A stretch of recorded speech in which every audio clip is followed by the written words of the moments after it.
Woman fire and rescue officer അപേക്ഷ വന്നിട്ടുള്ള 4 ജില്ലകളിലേക്കാണ്. +2 ജയിച്ച എല്ലാവർക്കും തന്നെ ഇതിന് അപേക്ഷ വയ്ക്കാവുന്നതാണ്. 4 ജില്ലകളിലേക്കാണ് അപേക്ഷ ക്ഷണിച്ചിട്ടുള്ളത്: തിരുവനന്തപുരം, എറണാകുളം, തൃശ്ശൂർ, പാലക്കാട്. സാലറി സ്റ്റാർട്ട് ചെയ്യുന്നത് 27,000 മുതലാണ്.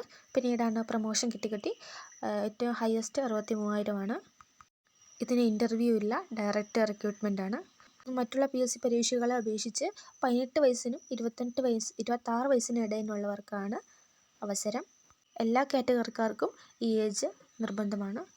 ഇതിൽ മെയിൻസ് പാസ്സാവുന്ന എല്ലാവർക്കും ഒരു ഫിസിക്കൽ ടെസ്റ്റ് നടത്താറുണ്ട്. 17 സെക്കൻഡിനുള്ളിൽ 100 മീറ്റർ ഓട്ടം പൂർത്തിയാക്കണം. 106 സെൻറ്റിമീറ്റർ ഹൈ ജമ്പ് ചാടണം.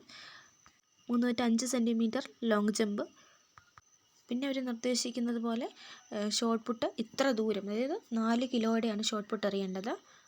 100 മീറ്റർ പോലെ തന്നെ 200 മീറ്ററിൻ്റെ റേസ് ഉണ്ടാവും. അത് 36 സെക്കൻഡ്സ് കൊണ്ടാണ് ഓടി തീർക്കേണ്ടത്. പിന്നെ ക്രിക്കറ്റ് ബോൾ എറിയണം, അത് 14 മീറ്റേഴ്സാണ്. പിന്നെ ഷട്ടിൽ റേസ് റിലേ 4x25 മീറ്ററാണ്. അതിൽ പറഞ്ഞാൽ 26 സെക്കൻഡ്സ് ഉണ്ടായിരിക്കും. അതുപോലെ സ്കിപ്പിങ് 1 മിനിറ്റിൽ ഇത്ര എണ്ണം എടുക്കണമെന്ന് അവർ പറയും. അതുപോലെ തന്നെ മസ്റ്റായിട്ട് വേണ്ട കാര്യങ്ങളാണ്: 152 സെൻറ്റിമീറ്റർ പൊക്കമുണ്ടായിരിക്കണം. 2 കണ്ണിനും ഒരു പ്രശ്നമില്ലാതെ കാഴ്ച നല്ലതായിരിക്കണം. 0.5 ആയിരിക്കണം വ്യൂ. സ്വിമ്മിങ് അത്യാവശ്യം അറിയുന്ന ഒരാളായിരിക്കണം.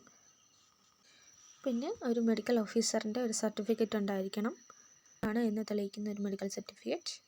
അടുത്ത ഫയർ ആൻഡ് റെസ്ക്യൂ ഓഫീസർ ട്രെയിനിയുടെ ഡ്യൂട്ടീസ് നോക്കാം എന്തൊക്കെയാണെന്ന്. അഗ്നിശമന ദൗത്യങ്ങളാണ് ഇതിലുള്ളത്. അതുപോലെ തന്നെ തീപിടുത്തം ഉണ്ടായാൽ അണയ്ക്കുക, അവിടുത്തെ രക്ഷാപ്രവർത്തനങ്ങളിൽ ഏർപ്പെടുക, സ്ഫോടന സാധ്യതയുള്ള വസ്തുക്കളെ അതുപോലെ തന്നെ കെടുത്തുക. ഇപ്പം ബോംബൊക്കെ ഉദാഹരണങ്ങളാണ്.